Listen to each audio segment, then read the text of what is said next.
हर हर महादेव दोस्तों मित्रों, यह संसार अनोखा है और इस अनोखे संसार में अनगिनत रहस्य है।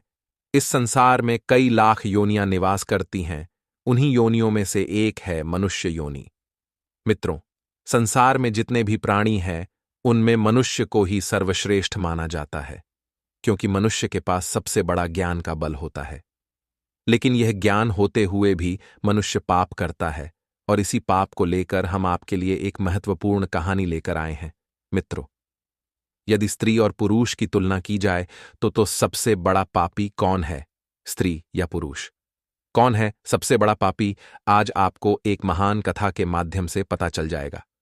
मित्रों, कहते हैं कि आधा अधूरा ज्ञान विष के समान होता है, इसलिए इस कहानी को शुरू से लेकर अंत तक जरूर देखें। मित्रों, आपका ज्यादा समय नष्ट ना करते हुए कहानी की शुरुआत करते हैं। मित्रों, एक समय की बात है। एक जंगल के किनारे एक पंडित रहता था। वह बहुत ही महान और विद्वान था। उसने अपने तप से कई सिद्धियां प्राप्त की थीं। उसकी एक सुंदर पत्नी थी। वह भी चरित्रवान, गुणवान और बुद्धिमान थी। वे दोनों प्रेम पूर्वक एक कुटिया में निवास करते थे। वह पंडित जो था, वह स्त्री की अपेक्षा पुरुष को ज्यादा बुद्धिमान और गुणवान मानता था, तथा उसकी पत्नी स्त्री को ही श्रेष्ठ मानती थी। एक दिन की बात है, वह पंडित और उसकी पत्नी दोनों जंगल में लकड़ी काटने के लिए गए थे। लकड़ी का गट्ठर बांधने के बाद वे दोनों विश्राम करने के लिए एक पेड़ के नीचे बैठ जाते हैं और आपस में बातें करने लगते हैं। तभी वह पंडित कहता है, इस संसार में सबसे बड़ा पापी और विश्वासघाती स्त्री है। यह बात उसकी पत्नी को अच्छी नहीं लगी, तो उसने कहा, ऐसा नहीं है, इस संसार का सबसे बड़ा पापी और विश्वासघाती पुरुष है। फिर वह पंडित कहता है, हे देवी, तुम गलत कह रही हो। स्त्री सबसे बड़ी पापी और विश्वासघाती है, उसकी पत्नी रहती है। नहीं, स्त्री नहीं, पुरुष सबसे बड़ा पापी और विश्वासघाती है। अब इस बात को लेकर उन दोनों के बीच खूब बहस हो जाती है। फिर वह पंडित कहता है, हे देवी, हम दोनों आपस में बहस क्यों कर रहे हैं? क्यों ना हम भगवान शिव जी के पास जाकर पता करें कि सबसे बड़ा पापी कौन है, स्त्री या पुरुष? तब पंडित की पत्नी उसके बात से सहमत हो जाती है और कहती है, हे स्वामी, आपने सही कहा। हम दोनों आपस में बहस क्यों कर रहे हैं? हम दोनों भगवान शिव जी के पास जाते हैं और यह पता करते हैं कि संसार का सबसे बड़ा पापी कौन है, स्त्री या पुरुष। उस पंडित को कई सिद्धियां प्राप्त थीं, जिससे वह पंडित और उसकी पत्नी वहां से अंतर्ध्यान होकर सीधा भगवान शिव जी के पास कैलाश में पहुंच जाते हैं। फिर वह दोनों भगवान शिव जी को प्रणाम करते हैं और सबसे पहले पंडित कहता है, हे प्रभु, संसार का सबसे बड़ा पापी और विश्वासघाती स्त्री है। तब भगवान शिव जी कहते हैं, हे पंडित, तुम यह कैसे कह सकते हो कि संसार का सबसे बड़ा पापी और विश्वासघाती स्त्री है? जब भगवान शिव जी पंडित की पत्नी की बात सुनते हैं तो भगवान शिव जी कहते हैं, हे नारी, तुम यह कैसे कह सकती हो कि संसार का सबसे बड़ा पापी और विश्वासघाती पुरुष है? मित्रों, यदि आपको यह कहानी पसंद आ रही है तो इस कहानी को अंत तक जरूर देखें, और अभी तक आपने वीडियो को लाइक नहीं किया है तो वीडियो को लाइक कर दीजिए, तथा जो भी भगवान शिव जी को सच्चे दिल से मानता हो, कमेंट में हर हर महादेव जरूर लिखें। और मित्रों, आप लोग संसार का सबसे बड़ा पापी और विश्वासघाती किसे मानते, स्त्री को या पुरुष को? हमें कमेंट में जरूर बताएं। जब भगवान शिव जी पंडित से कहते हैं कि तुम कैसे कह सकते हो कि संसार का सबसे बड़ा पापी और विश्वासघाती स्त्री है, तब वह पंडित कहता है कि हे प्रभु, मैं आपको एक कथा सुनाता हूं। उस कथा को सुनने के बाद आप भी कहेंगे कि संसार का सबसे बड़ा पापी और विश्वासघाती स्त्री है। फिर भगवान शिव जी कहते हैं, ठीक है, तुम कथा सुनाओ।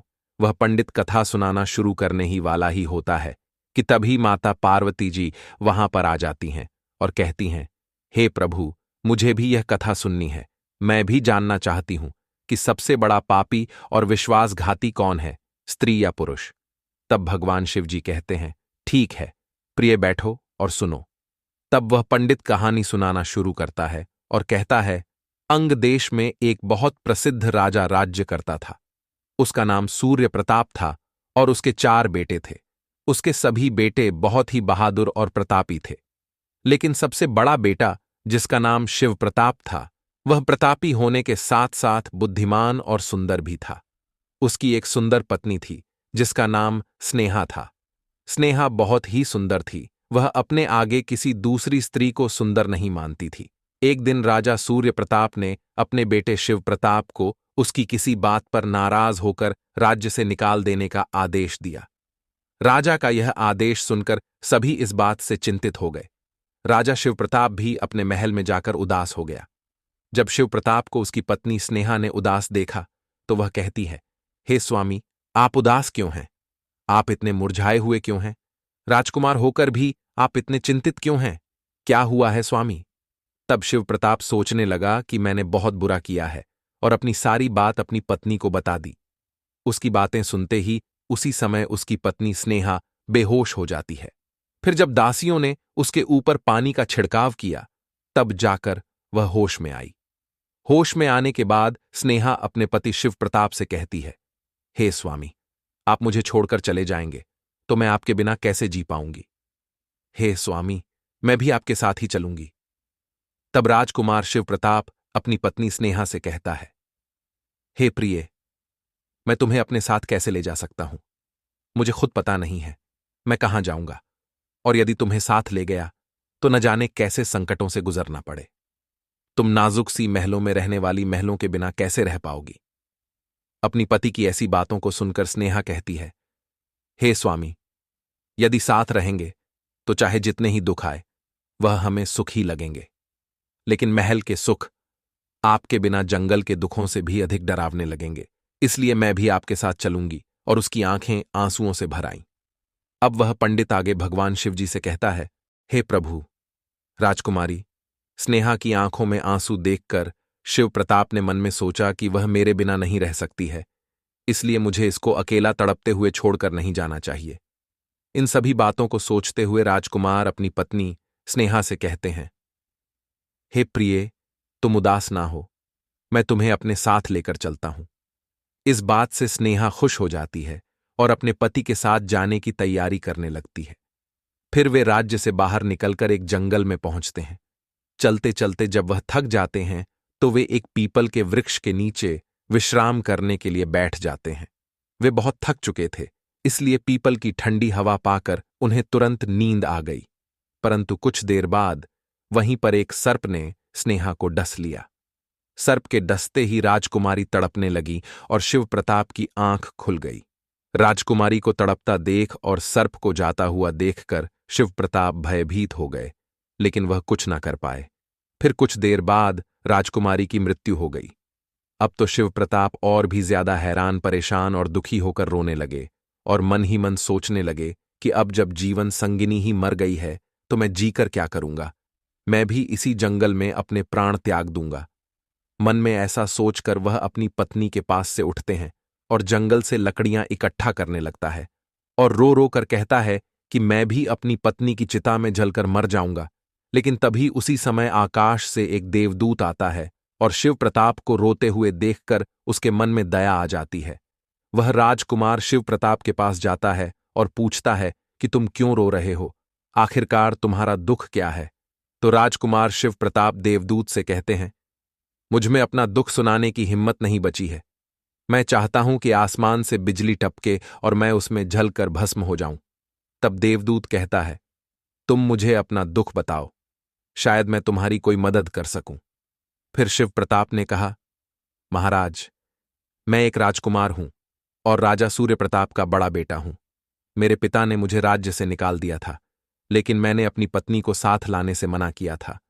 फिर अभी वह नहीं मानी, इसलिए मैं और मेरी पत्नी चलते चलते यहां आकर विश्राम करने लगे। यहां आकर मेरी पत्नी को सर्प ने डस लिया है और उसकी मृत्यु हो गई है। तब से मैं लकड़ियां इकट्ठा कर रहा हूं ताकि मैं अपनी पत्नी के साथ ही जलकर राख हो जाऊं।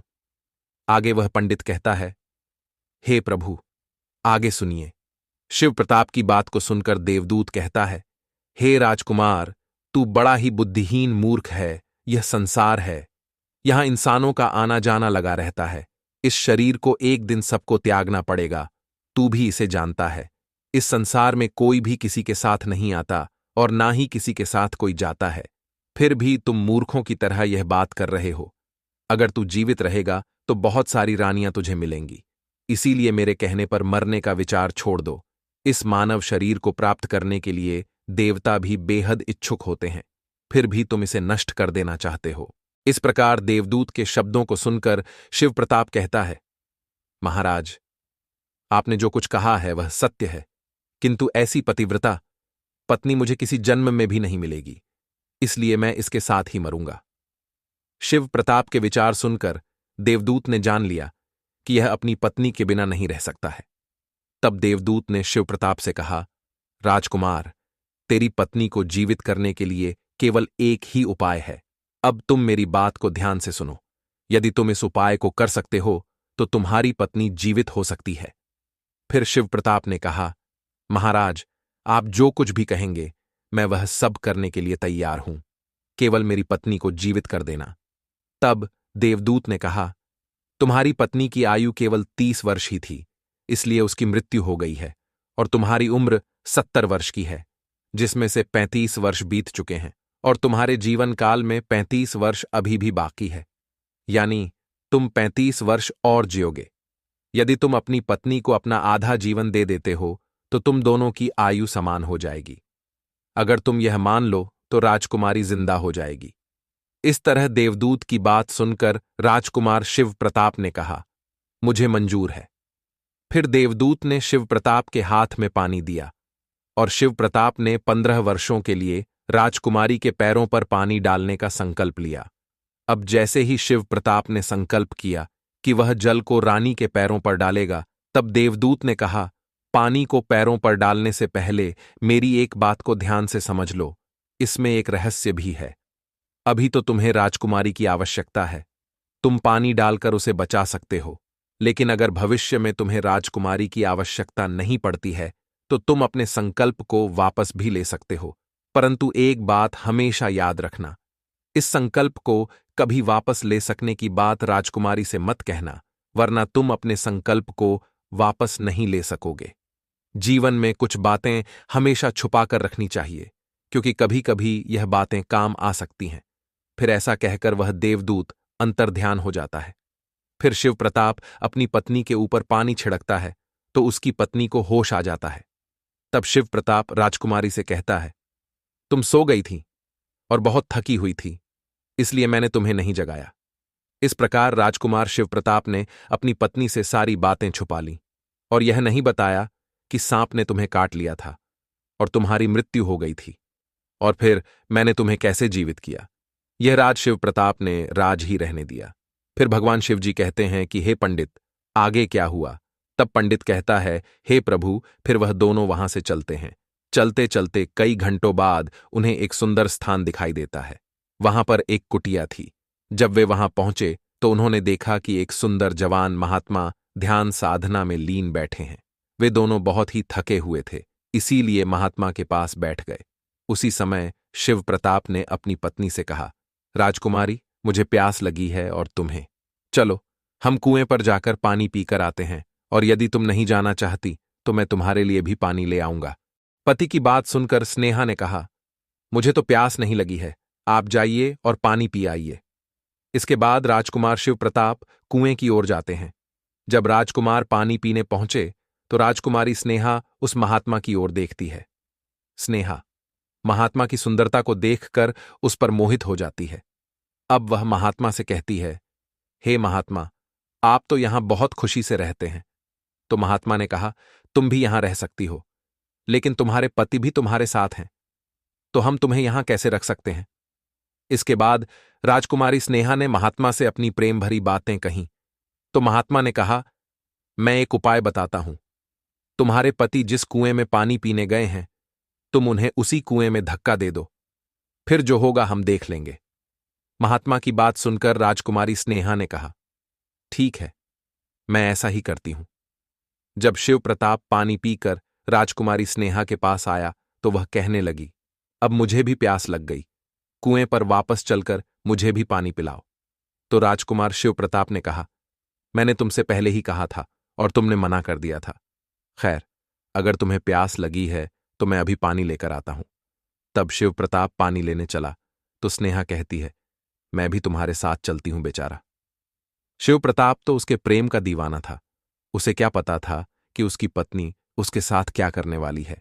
आगे वह पंडित कहता है, हे प्रभु, वास्तव में विद्वान सच कहते हैं कि स्त्रियों के चरित्र को देवता भी नहीं जान सकते। मानव क्या चीज है, उनके जाल में अच्छे अच्छे फंस जाते हैं। स्त्री का चरित्र एक अबूझ पहेली है। जब राजकुमार शिव प्रताप कुएं पर जाकर पानी भरने के लिए बाल्टी डालता है, तो स्नेहा अपने पति राजकुमार शिव प्रताप को धक्का देकर कुएं में गिरा देती है और खुद उस महात्मा के पास चली जाती है। वह महात्मा राजकुमारी को अपने साथ ले जाकर कहीं दूर बस जाता है और वहां दोनों खुशी से रहने लगते हैं। महात्मा ने फिर स्नेहा को ऐसा नाचना और गाना सिखाया कि वह नृत्यांगना के रूप में मशहूर हो गई। धीरे धीरे वह राजकुमारी पूरे नगर में प्रसिद्ध हो गई। इस तरह स्नेहा के नृत्य और गीत के कारण उस महात्मा के पास खूब रुपए बन गए। राजकुमारी भी उस महात्मा के साथ मस्ती में रहने लगी।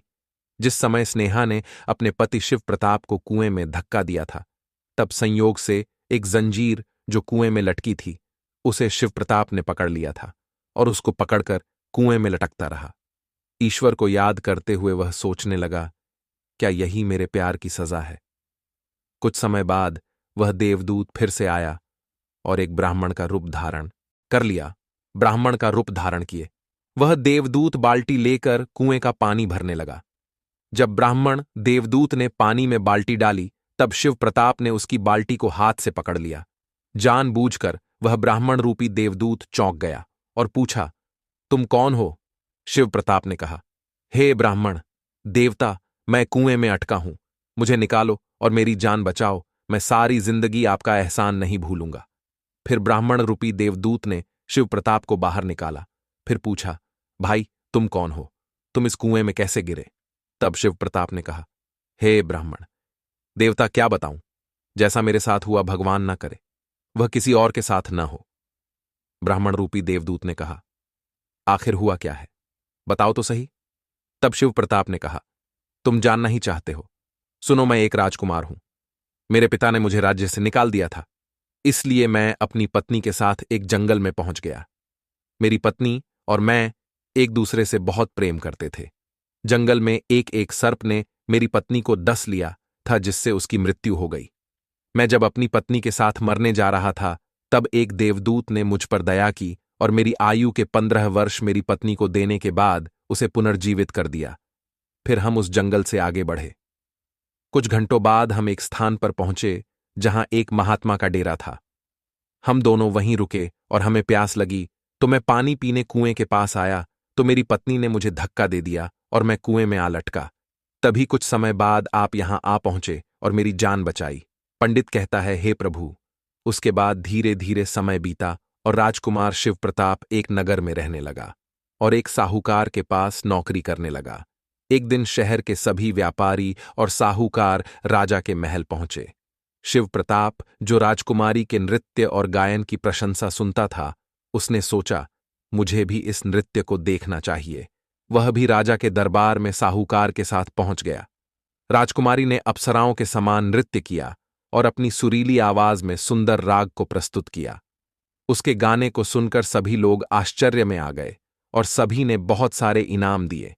इसके साथ ही राजा से लेकर प्रजा तक सभी ने उसकी प्रशंसा की। राजकुमार शिव प्रताप ने अपने गले की चेन निकाली और उस चैन को स्नेहा को भेंट कर दिया। इसके बाद स्नेहा ने चैन को पहचान लिया और मन ही मन में कहने लगी, यह तो बहुत बड़ा आश्चर्य हो गया। मेरा पति जिंदा है और यहां पहुंच गया है। अब वह मुझे नहीं छोड़ेगा, इसलिए मुझे कुछ ऐसा करना चाहिए जिससे वह मारा जा सके। उसने सोचा, अब मैं यहां के राजा के सामने ऐसा नृत्य प्रस्तुत करती हूं जिससे वह खुश होकर मुझे कुछ मांगने के लिए बोले। तब मैं राजा के आदेश से उसे मरवा दूंगी। इसके बाद राजकुमारी स्नेहा ने एक ऐसा जोरदार नृत्य प्रस्तुत किया जिसे देखकर सुनकर राजा गुलगुल हो गया। वह स्नेहा से बोला, मैं बहुत खुश हुआ, बोलो तुम्हें क्या चाहिए? तब राजकुमारी ने कहा, अगर आप मुझसे प्रसन्न है तो सबसे पहले मुझे वचन दीजिए और फिर जो कुछ मैं मांगूंगी आप मुझे वही देंगे। फिर स्नेहा ने कहा, इस सभा में एक चोर है, कृपया उसे फांसी की सजा दे। राजा ने कहा, तुम उस चोर को मेरे सामने लाओ। स्नेहा शिव प्रताप को उस राजा के सामने ले आई। राजा ने अपने सैनिक को आदेश दिया, इस चोर को ले जाओ और फांसी पर चढ़ा दो। इसी बीच शिव प्रताप का साहूकार भी वहां पहुंचा। वह डरकर शिव प्रताप के पास गया और पूछा, तुमने क्या चुराया है इसका, जिसके कारण वह तुम्हें मारना चाहती है? शिव प्रताप ने अपने मालिक से कहा, मालिक, मैंने कुछ नहीं चुराया है।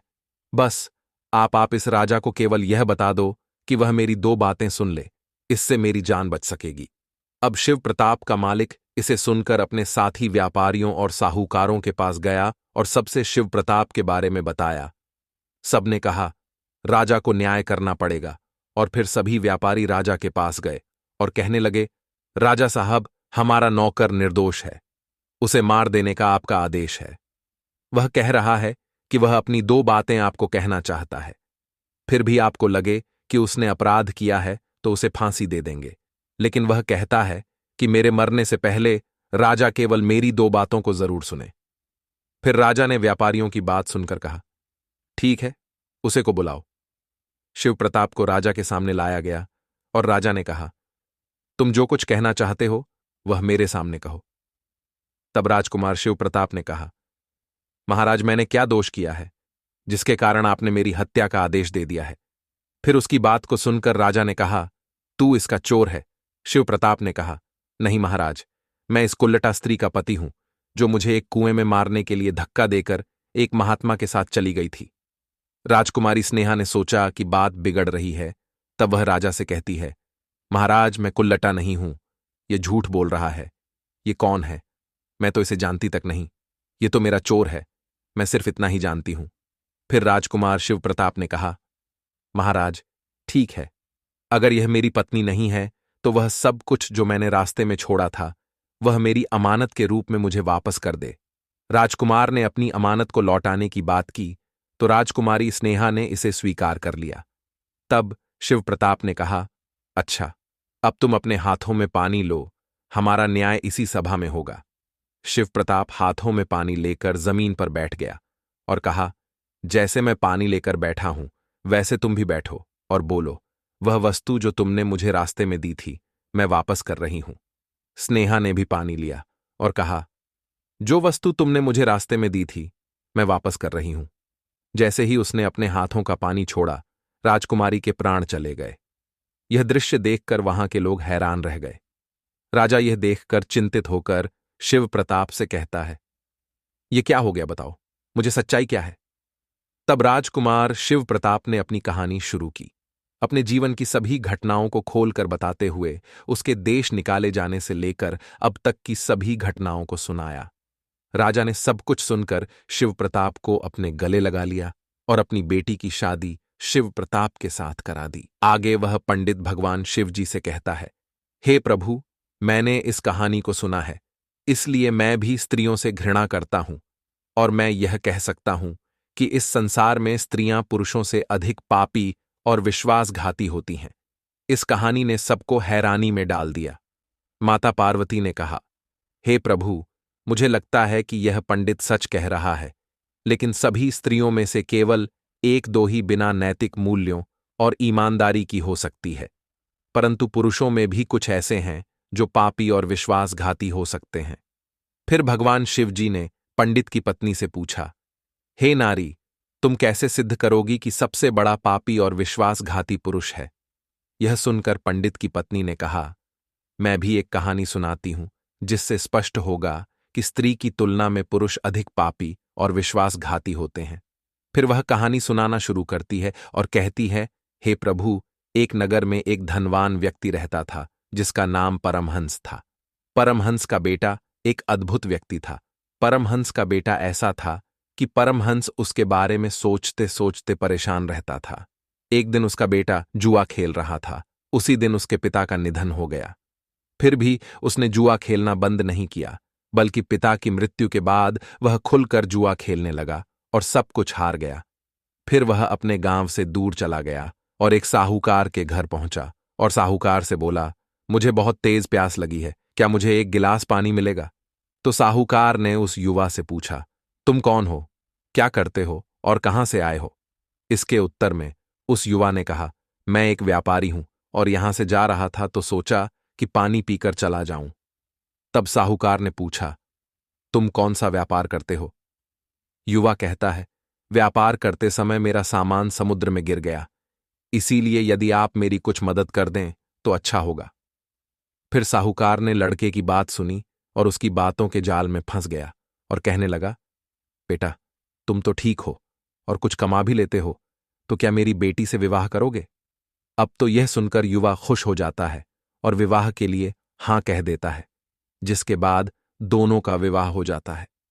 पंडित की पत्नी ने कहा, हे प्रभु, इस प्रकार से वह साहूकार अपनी बेटी को बहुत सारे धन के साथ विदा कर देता है।